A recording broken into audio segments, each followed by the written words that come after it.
Y bueno, pues bienvenidas a esta segunda sesión de las terceras jornadas sobre represión y resistencia de las mujeres en el tardofranquismo. Como sabéis, son unas jornadas organizadas por el grupo de mujeres que desde la Comuna, que es la Asociación de Represaliados y Presos del Tardofranquismo, trabajamos contra la impunidad del franquismo, por la verdad, la justicia y la reparación. Y el grupo de mujeres lo hacemos poniendo el foco precisamente en la situación particular de lo que fue para las mujeres y para las disidencias sexuales. En las jornadas, las que venimos haciendo a lo largo de todos estos años y que podéis ver todos los audios en la página web de la Comuna, lo que pretendemos es, por un lado, contribuir al esfuerzo que se realizan también desde otras asociaciones, entidades, activistas y investigadoras, a recomponer el mapa de lo que fue la represión de las mujeres durante el franquismo, a dar voz a las mujeres y a asociaciones en las que están agrupadas o que las representan y a contribuir a desvelar ese entramado de instituciones específicas que existió durante el franquismo para el control y la represión de las mujeres y que existió para las mujeres.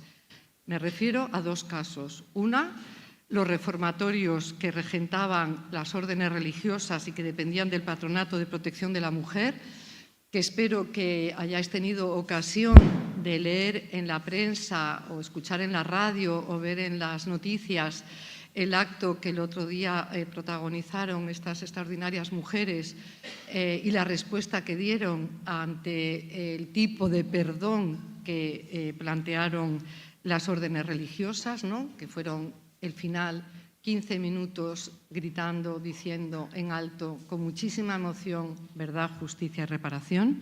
Así que una es las instituciones que dependían del patronato y la segunda institución específica eran las maternidades desde las que se perpetró en muchas ocasiones el robo de bebés. Y luego es también las situaciones particulares de otras instituciones que había también para hombres, pero que en el caso de las mujeres tenían muchas singularidades y cuestiones muy específicas, como eran los psiquiátricos, a los que se derivaba fundamentalmente a mujeres bolleras. No existía, como el caso de los hombres, prisiones específicas, y luego las cárceles de mujeres, ¿no? Así que nuestro objetivo es, con estas jornadas, contribuir a generar un relato integral de lo que es la memoria y a la exigencia de verdad, justicia y reparación desde el convencimiento en que si no hay justicia, si no hay asunción de responsabilidad, no existe realmente garantías de no repetición. Y bueno, en eso estamos y en eso consistió la sesión del pasado jueves, que ya podéis tener acceso en las redes, y esta sesión y la que celebraremos el próximo jueves. En el día de hoy tenemos la suerte de contar con Miguel Martínez del Arco. Miguel es historiador, sociólogo. Ha escrito diversas publicaciones en el ámbito de la economía social solidaria, pero por lo que está hoy aquí es por ser el autor de un extraordinario libro, de Memoria del Frío, que de alguna forma, es verdad que siempre es como difícil calificarlo, ¿no? Pero es de alguna forma, en ese libro se narra la vida novelada de su madre, Manolita del Arco. Manolita del Arco era una militante del PC, que es la mujer que estuvo más años en una cárcel de mujeres, casi 19 años, de 1942 a 1960, además de un breve periodo en el que estuvo también retenida, digamos, en el momento del golpe de Casado en el 39, ¿no?, del siglo pasado. Bien, entonces, Miguel, me voy a atrever a decir un poco lo que creo que es tu intención. A partir de querer reconstruir lo que fue la vida de su madre, que en parte es también reconstruir parte de la suya propia, él también fue, en medida que estaba con su madre, represaliado del franquismo, empieza a investigar y primero recogiendo los recuerdos propios, fuentes primarias como son también las mujeres que compartieron cárcel con su madre y que formaban como una especie de comunidad, ¿no? También a la salida. Y investiga en archivos de militares, archivos de prisiones, de gobernación, pero tiene una joyita, que es la joyita que se encuentra con 5.000, con una correspondencia epistolar y con 5.000 cartas que se escribieron su padre y su madre cuando estaban los dos en prisión, ¿no? Es esto que María Rosón habla de lo de la poética de los objetos, ¿no? Pues la poética de las cartas.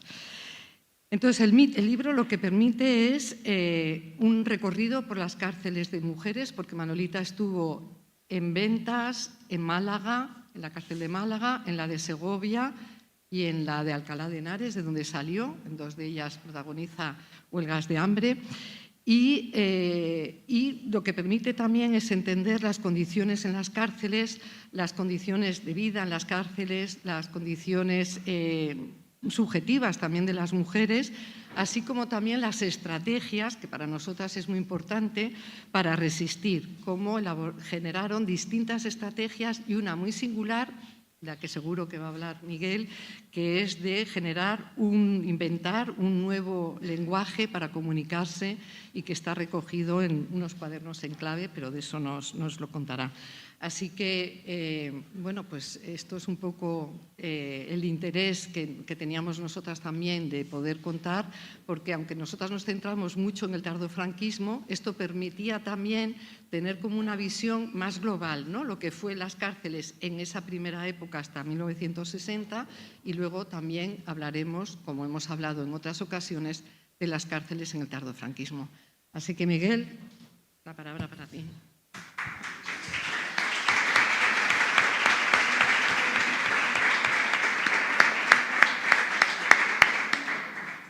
Muchas gracias, Julia. ¿Me oye? No sé si es este o es este. Sí, ¿no? Perfecto. Pues nada, yo también quiero agradecer primero que todo al grupo de mujeres de la Comuna y a la Comuna en sí misma, como entidad, como asociación. No voy a repetir por qué, porque ya lo ha contado perfectamente Justa. También a Trafis y a La Maliciosa. Yo soy socio de Trafis desde hace muchos años, pues desde hace muchos años. Y entonces es un placer estar aquí. Bueno, y especialmente a Justa. Hoy es un día un poco de aniversario, porque casualmente hoy, que es 12 de junio, es el aniversario de... mi madre salió de la cárcel el 12 de junio de 1960. Hoy hace 65 años. Entonces, casualmente, salió de la cárcel de Alcalá, estamos aquí hoy. Y hoy también yo me acordaba, yo conocí a Justa siendo los dos prácticamente unos adolescentes, pero claro, yo la conocía ya a distancia. Me acuerdo de una discusión que tuve con ella en una entrada de un garito, que era solo para mujeres y yo quería entrar. Y ella me explicó pacientemente, con pedagogía, la que todavía la distingue, el por qué yo no tenía que entrar. Yo debía tener 17 años y ella dos más o así. Entonces y la siguiente vez que nos vimos, y lo quiero traer hoy a colación porque es un elemento poco recordado en este momento, fue en casa de mi madre. Mi madre nos hizo un tentempié porque Justa fue a ver a una amiga común que estaba en casa de mi madre conmigo. Yo acababa de regresar de Nicaragua, que era la responsable del espacio feminista o del espacio de mujeres de la Asociación de Trabajadores del Campo de Nicaragua. Tú recordarás bien. Y eso fue en el año 90, hace años. Lo traigo a colación por la fragilidad de los procesos. Ni a Justa, ni a mí, ni a las compañeras que entonces estaban en la ATC y que ahora que ella fue a visitar, se nos hubiese ocurrido pensar que la revolución sandinista se iba a convertir, iba a transformarse una parte de la gente que participó en la revolución sandinista en un espacio de oprobio, de dictadura, como es ahora el austericidio que están cometiendo la familia Ortega y la familia Murillo. Y sí quiero destacarlo porque Nicaragua es una gran olvidada, igual que sigue siendo una gran olvidada Palestina, y hoy lo demuestra esto. Yo trabajo en Médicos del Mundo. Ayer fue atacada la sede de Médicos del Mundo, lo habréis visto en la prensa, y murieron 8 personas, la sede de Médicos del Mundo en Gaza. Entonces quiero decir que hay entran muchos temas siempre a colación de estas cosas, ¿no? Bueno, hay personas aquí expertas mucho más que yo. Veo a mi amigo Santiago Vega Sombría, que está ahí al fondo, que es el gran historiador de la cárcel de Segovia, que es mi cárcel fetiche de las mujeres. Y yo voy a hacer nada más que un esbozo. O sea, la idea es que yo haga un esbozo muy, muy básico de los primeros años de la dictadura, como una especie de pequeña descripción de cuál es la situación de las cárceles, sin centrarme en nada, porque no soy ningún experto en eso, ni en nada. Y después lo que quiero es contar un poco más mi reflexión sobre cómo era la vida de las mujeres y quiénes eran estas mujeres a las que yo pude acompañar, estas mujeres que, como ha dicho Justa, fueron mi comunidad de aprendizaje y de afectos, mi familia, y que de alguna manera me transmitieron elementos que tienen que ver con su vida, de manera que yo transmito mis recuerdos de sus recuerdos, pero también con una manera de hacer. Y lo quiero hacer además desde la lógica de que esas mujeres protagonizaron la historia, protagonizaron su historia, llenas de contradicciones y llenas de momentos luminosos. Y yo creo que ejercieron la posibilidad de resistencia desde la luz que tuvieron en sus manos. Y creo que es importante recordarlas así frente a otras posibilidades de recordar la memoria, ¿no? Entonces, solamente para hacer un esbozo muy rápido.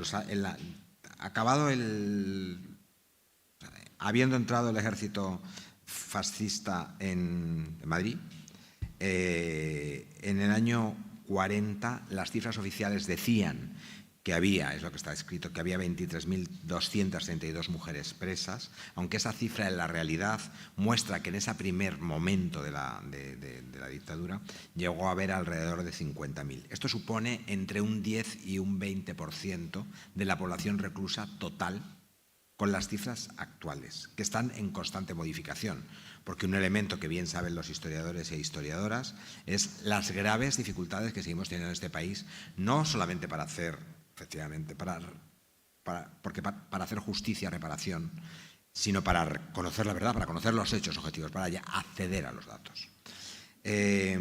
Yo creo que es importante que esas mujeres, ese 20% de la población reclusa, o entre el 10 y el 20% de la población reclusa que suponían las mujeres, respondían a la pirámide social del resto de la población reclusa y también del país. Es decir, estaba claramente escorada a sectores subalternos, el hecho de ser mujer en ese momento y en este. Responde a una subalternidad, pero no solamente en ese sentido, sino además que responden efectivamente a las capas, a los segmentos socioeconómicos más bajos, como representaba la mayor parte de la población. Pero es importante destacar, igual que en el caso de los hombres, pero muy significativo en el caso de las mujeres, la importante presencia de mujeres profesionales represaliadas y presas. Eso tiene que ver también con el escoramiento, digamos, de una parte importante de la pequeña y de la burguesía durante la República hacia posiciones de izquierdas, ¿no?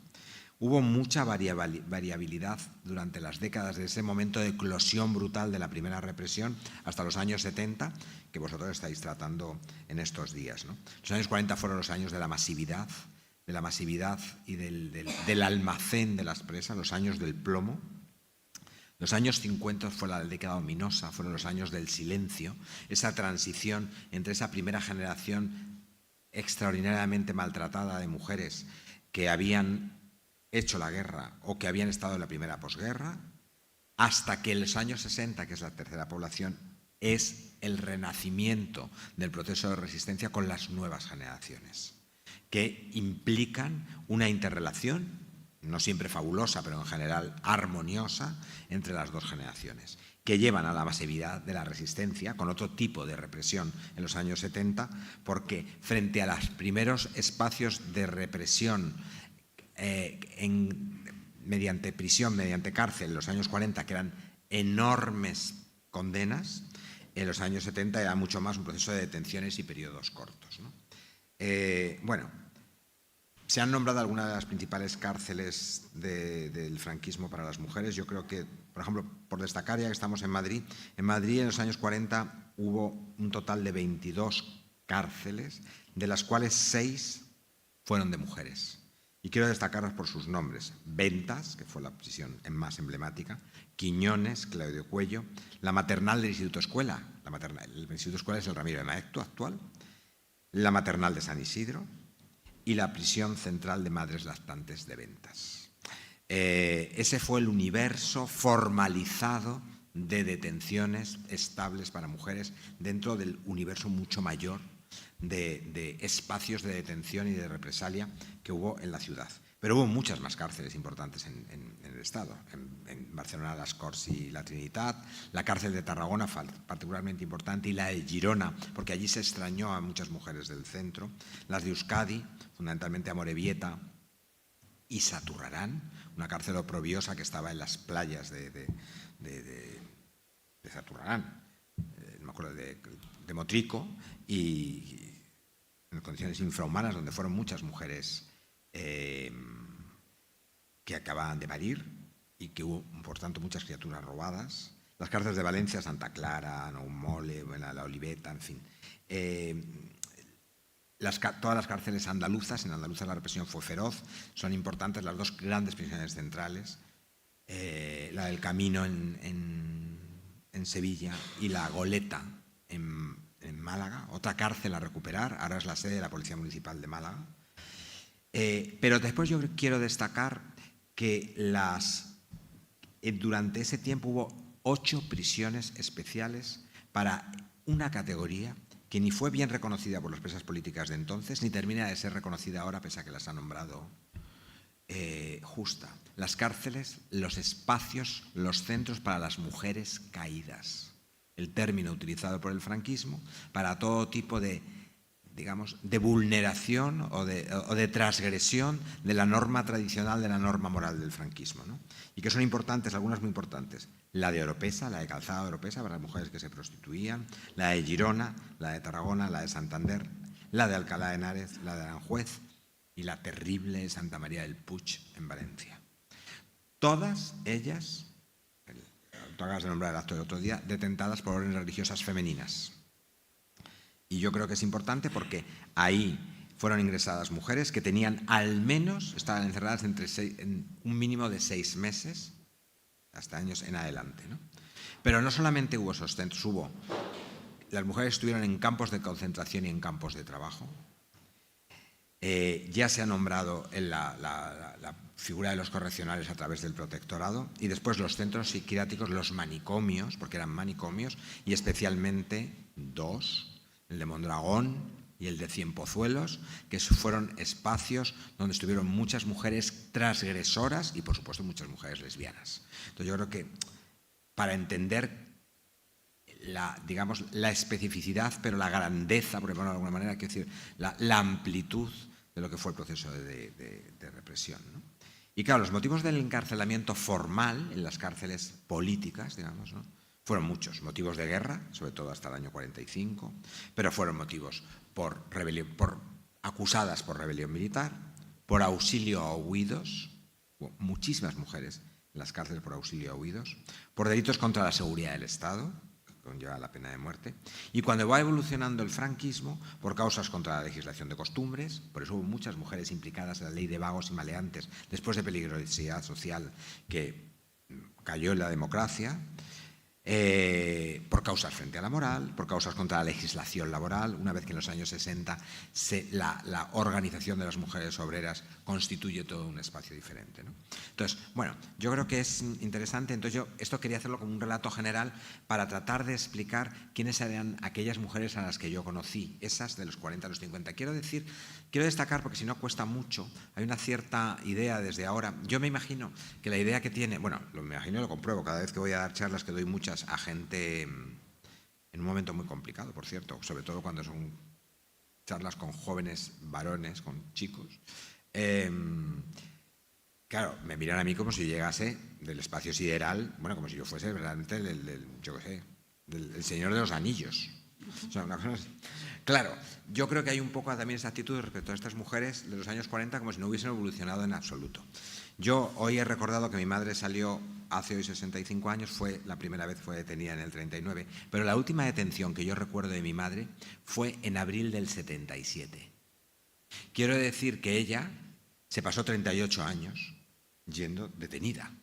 Esa mujer que fue detenida por primera vez con 18 años, cumplió 19 años en un centro represivo ilegal que después fue importante para las mujeres porque fue un centro que se cedió al movimiento feminista en la calle Almagro.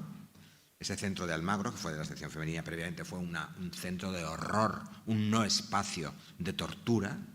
Esa fue la primera vez que la detuvieron y ahí cumplió 19 años. Pero curiosamente cumplió 57 en gobernación, en la DGS. Esa mujer de 19 y esa de 57, como tantas otras, eran dos mujeres distintas. Eso quiero insistir en el hecho de que hay un elemento que no son figuras que están ahí enlatadas, colocadas con su uniforme en un patio de la prisión de Ventas, sino que van trascendiendo su propia realidad al cabo del tiempo. Y esto me parece importante para que no las dejemos imbuidas en un lugar que no quisieran estar, como si fuesen vírgenes en un altar. Ni eran vírgenes, ni era un altar. Entonces yo creo que eso es importante, ¿no? Entonces, bueno, me gusta mucho relatar y empezar muchas veces, y lo voy a hacer muy brevemente. Os recomiendo, si podéis, que veáis o que leáis. Hay una adaptación maravillosa de Silvia Zarco que adaptó la historia de las Danaides, se llama Las Suplicantes, a partir de una tragedia de Esquilo y una de Eurípides. Y a mí me gusta mucho porque cuenta la historia de las 50 Danaides. Las 50 Danaides son 50 mujeres que se ven obligadas, son hijas de Danao, y se ven obligadas a casarse con sus 50 primos, hijas del dios Egipto, del rey de Egipto, y las trasladan a Egipto para casarse forzosamente con ellas. Y ellas escapan por mar con el apoyo de mujeres egipcias. Y escapan por mar y llegan a la ciudad de Argos, en Grecia. Atraviesan el Mediterráneo. Y cuando llegan a Argos, Argos es una democracia, es un país, una polis democrática, y se reúne la asamblea y ellas cuentan que necesitan el apoyo de esa polis, el apoyo de esa asamblea. La obra está transcribiendo porque esa asamblea sabemos que eran solamente de hombres patricios. Aquí hay una asamblea, una obra de hace 10 años. Y la ciudad de Argos se reúne, eso también está en la tragedia de Esquilo, y decide apoyarlas a sabiendas de que van a sufrir una guerra conducida por el ejército que se siente absolutamente dolido de lo que ha ocurrido, que es decir, se siente ultrajado, ha perdido su orgullo de varón y que va a ir Egipto con sus hijos, van a ir a recuperarlas. Y se produce una guerra, pero Argos gana la guerra. Argos no duda en haber colaborado con ese proceso de resistencia. Y las mujeres, las Danaides, las hijas de Danao, quedan en Argos. Pasados los años se produce una guerra con la ciudad de Tebas, frente al hecho democrático de una polis griega, es una ciudad llevada por un dictador, Caronte. Y se produce una guerra y en este caso Argos pierde la guerra. Y el rey Caronte decide no devolver a las víctimas de la guerra, a los hijos y a los compañeros de las mujeres de Argos, incluidas las Danaides, a su tierra y los deja escorados en las cunetas al lado de Tebas. Las mujeres las Danaides llegan a Atenas para pedir en una asamblea su apoyo y se dirigen todos a Tebas para conseguir algo que es también muy actual. Ambas cosas son actuales, que es el apoyo para recuperar los cadáveres desaparecidos en las cunetas. Lo traigo aquí porque esa historia, que tiene 2500 años, es tan actual y yo sigo afrontando cada día en mi trabajo matrimonios forzados y sigo afrontando cada día en la realidad que este país sigue siendo una gran tumba sobre la que vivimos y sorprendentemente no se cae. A mí siempre me parece que este país va a caer sobre los huesos de las personas que tenemos desaparecidas. Por eso me parece que es interesante. Y viene a colación de que las mujeres aquí ejercieron agencia. Estas mujeres que podían haberse resistido de otra manera o no resistido a un matrimonio forzoso o no haber peleado por sus desaparecidos, se pelearon. Igual que las mujeres de las que hoy queremos hablar también pelearon. Yo creo que ahí me gustaría un poco contar eso. ¿Quiénes eran estas mujeres? Estas mujeres de nombres diminutos. Con el tiempo, estas mujeres de nombres diminutos cobraron vida con nombres sonoros. Mi tía Juani se convirtió en Juana Doña. Y mi madre se convirtió en Manuela del Arco. Pero estas mujeres yo las conocí todas con nombres diminutos. Todas eran Juanita, eran Conchita, eran Antoñita, o Toñi, eran Mari. Estas mujeres de nombres diminutos fueron las mujeres que construyeron el espacio de resistencia de las mujeres durante los primeros años. Y ese nombre diminuto que trataba de infantilizarlas como hizo el régimen, venía no solamente desde el propio régimen que convirtió en menores de edad a las mujeres hasta bien pasada la transición, sino también de sus propios camaradas y compañeros militantes. Y yo creo que es importante destacarlo. Estas mujeres eran mujeres del pueblo, de distintas creencias, de distintas ideologías, con muy distintos saberes, de distintas capas sociales. Muchas mujeres militaban en partidos y la gran mayoría de las mujeres de los años 40 no militaban en ningún partido, en todo caso en algún sindicato.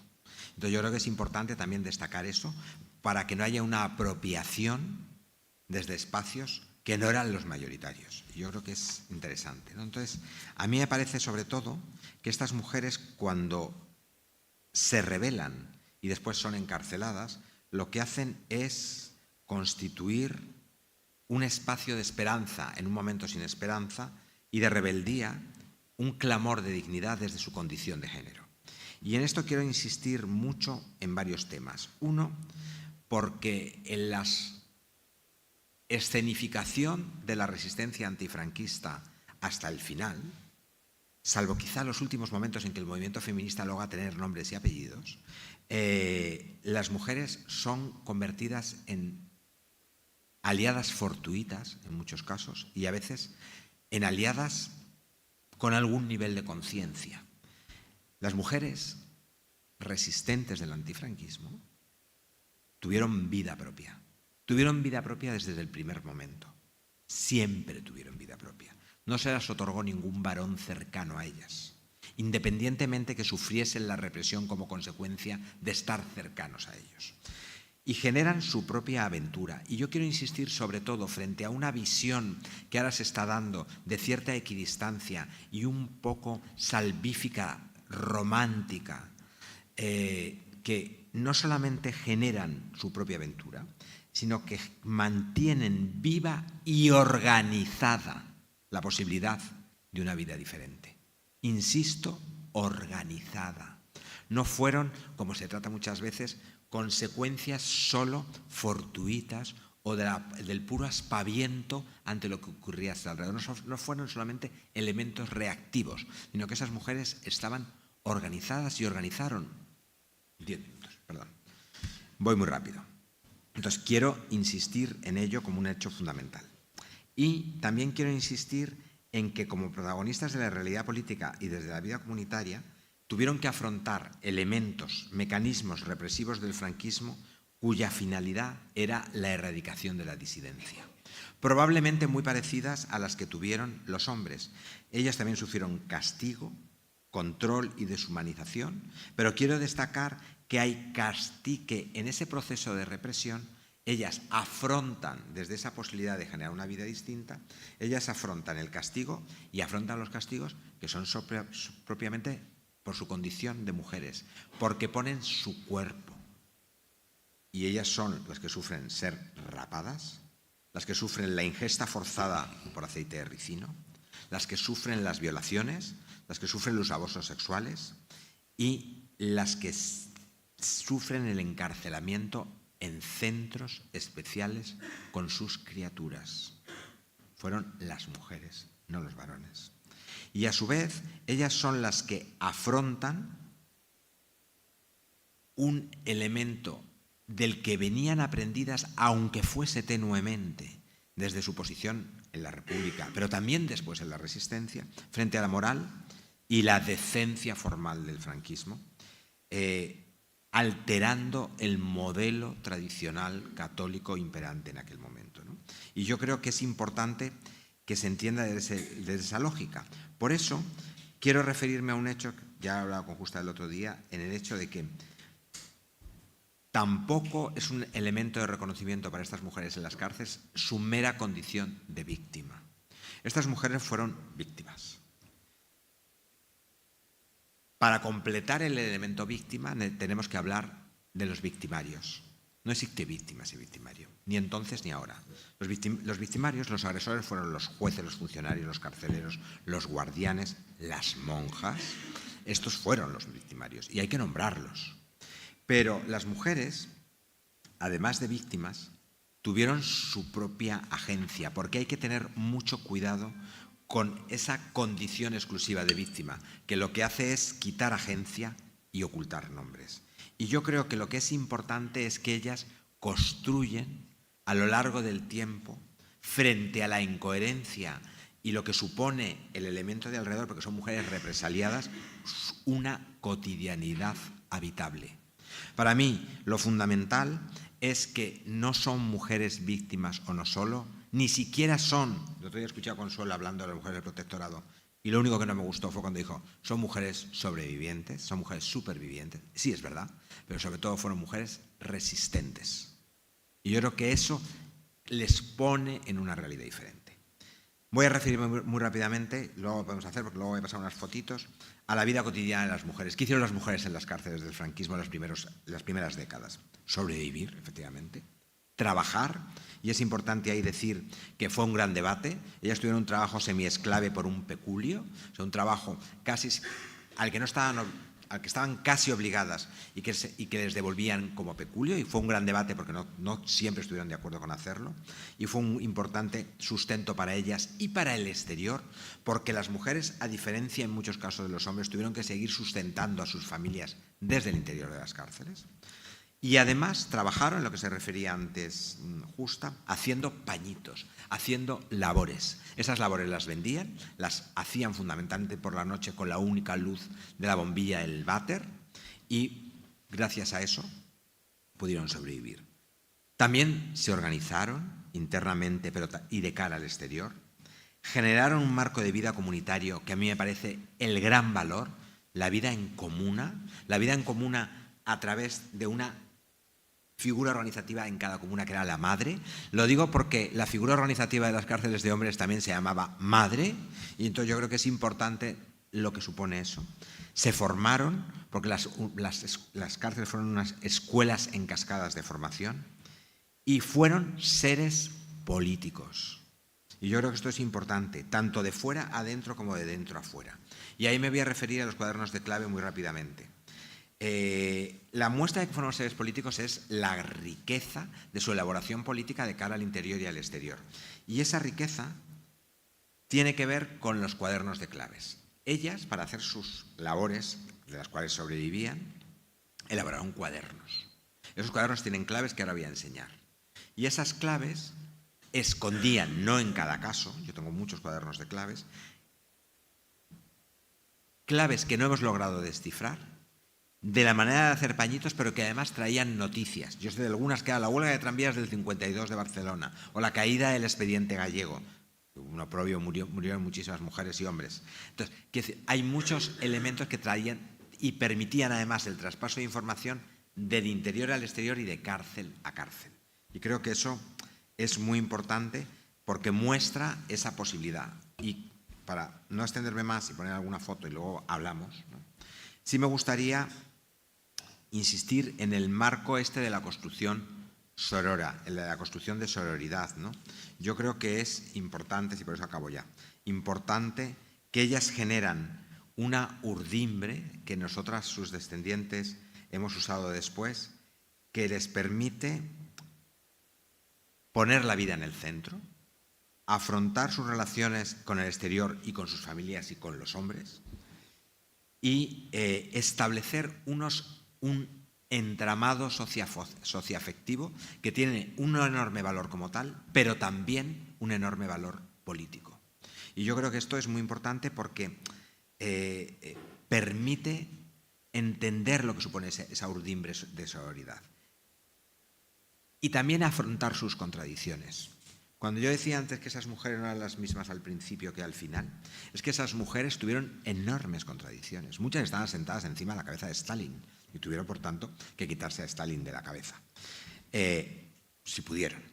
Muchas vivían con enorme dificultad la relación con las piculinas, con las mujeres que se prostituían. Muchas vivían con mucha dificultad la relación con las mujeres comunes, que estaban también en las cárceles. Aquellas mujeres a las que decían representar. Y esto lleva también a muchas contradicciones. Y, por supuesto, vivieron con mucha dificultad el lesbianismo. Aprendieron a respetar la diversidad sexual 20 años después de salir en libertad. Las que aprendieron.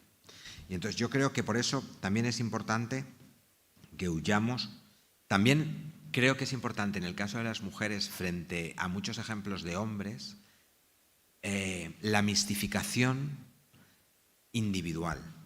Yo creo que es importante hablar de que estas mujeres encarceladas responden a una idea colectiva y que esas gestas tan masculinas están un poco fuera de radio en su caso, ¿no? Yo creo que las gestas heroicas pueden resultar muy gratificantes, pero son muy inútiles. Y yo creo que ellas ejemplifican esa labor como de construcción colectiva. Y me voy a parar aquí para que podamos hablar, porque sí, ya, perdonadme, me he extendido mucho. Voy a pasar muy rápidamente alguna foto, simplemente para que las veáis. Bueno, esta es mi madre con...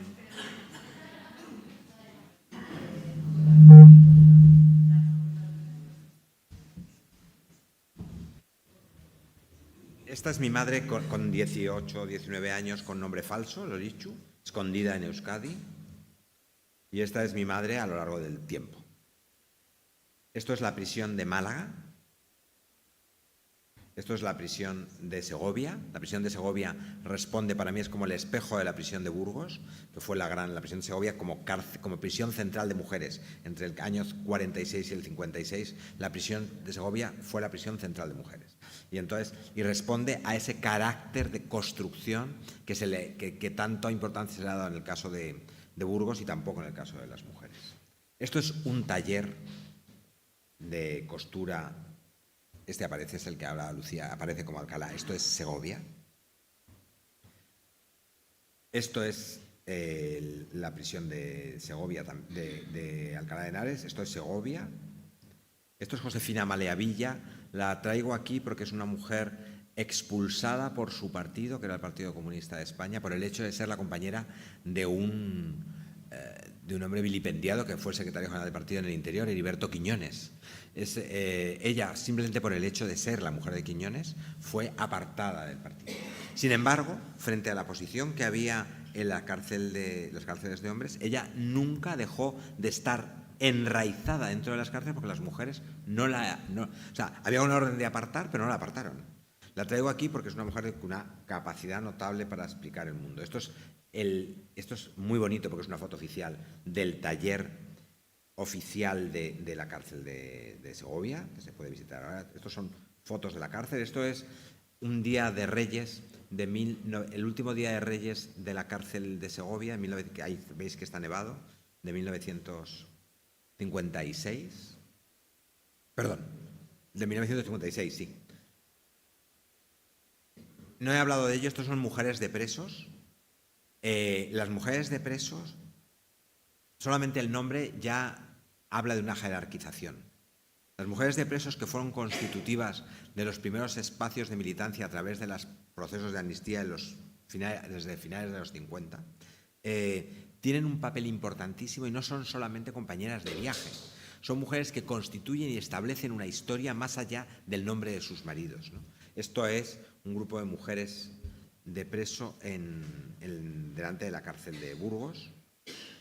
Está mi madre, que se pasó de ser presa a mujer de preso, pero a diferencia del resto, mi madre no perdió nunca el nombre, lo cual es muy significativo. Seguía llamándose Manolita del Arco, todas las demás eran Carmen la de Simón, fulana de Lobato, tal. Y ella no tenía nombre porque, digamos, tenía en el Guinness de los récords que había pasado muchos años en la cárcel y entonces era como oprobioso quitarle el nombre. Pero si no hubiese sido Manoli la de Martínez, digamos, ¿no? Entonces, lo cual es muy significativo. Ahí está Tomasa Cuevas, que escribió un libro canónico sobre las mujeres, tal, y ahí estoy yo, que soy ese niño pequeño que está abajo. Este era mi padre, estos son los presos Bueno, esto es una última nota para mí muy significativa. Cuando mis padres son condenados a muerte, por error pasan a estar en capilla, y este es un preso que muere ese día, el día que ellos tienen que haber muerto, el 19 de octubre del 43, y que esa noche les entrega un atlas que yo tengo con esta frase. En los últimos eran dos maestros. Antes me ha hablado alguien de Valdilecha. Uno fue maestro de Valdilecha. Dice, en los últimos momentos de mi vida, mis queridos compañeros. Y yo que tengo el atlas, sí me pareció que ese hombre que fue fusilado, esos dos maestros de la República, me habían entregado a mí el mundo. Yo he heredado el mundo de esos hombres que fueron fusilados al día siguiente, ¿no? Sí.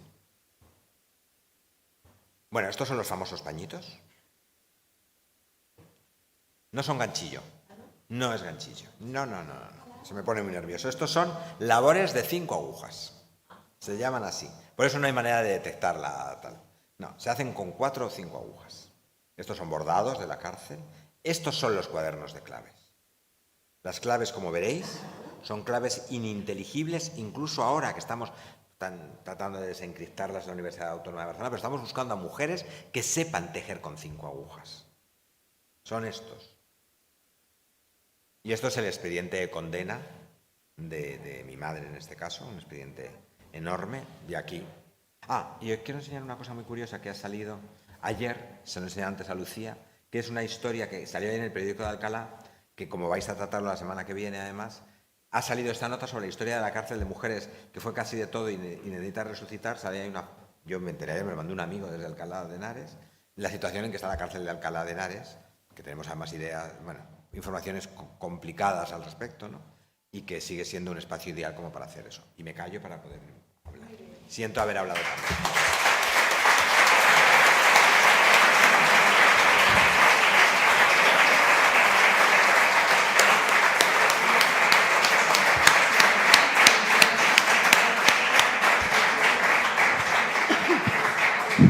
Tenemos ahora un tiempito para intervenciones, preguntas, lo que queráis, no mucho, pero hay tiempo para ello. ¿Mano levantada? Bien. A ver, voy tomando nota.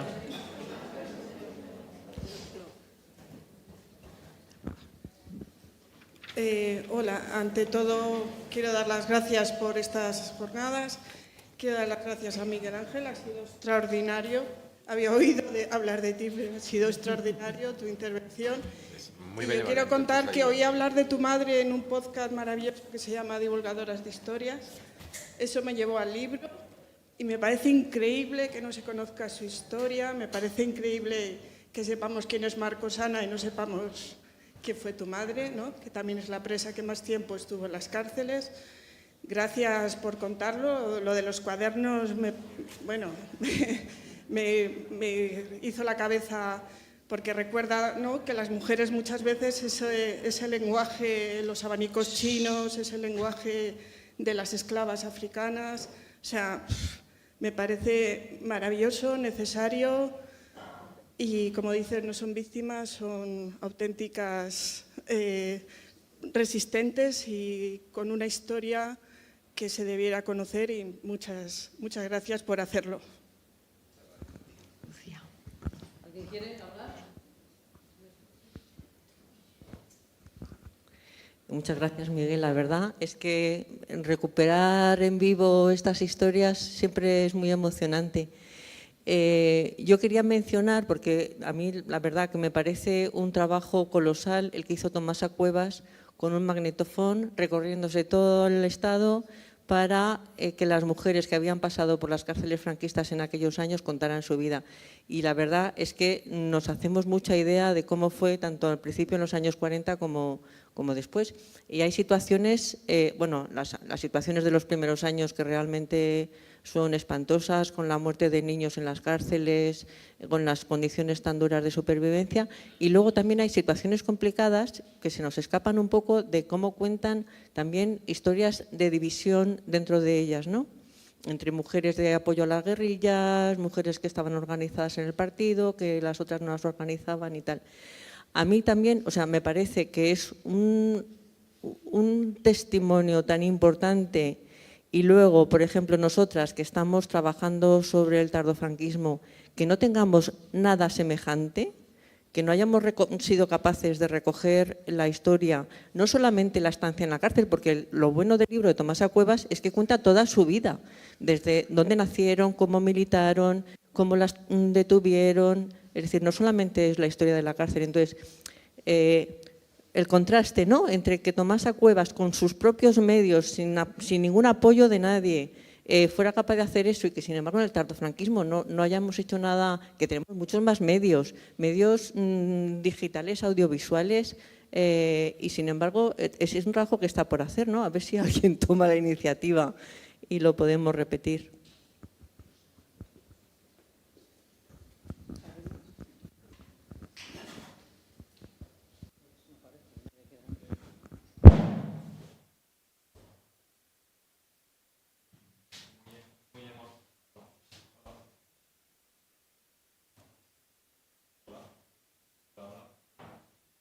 Espera.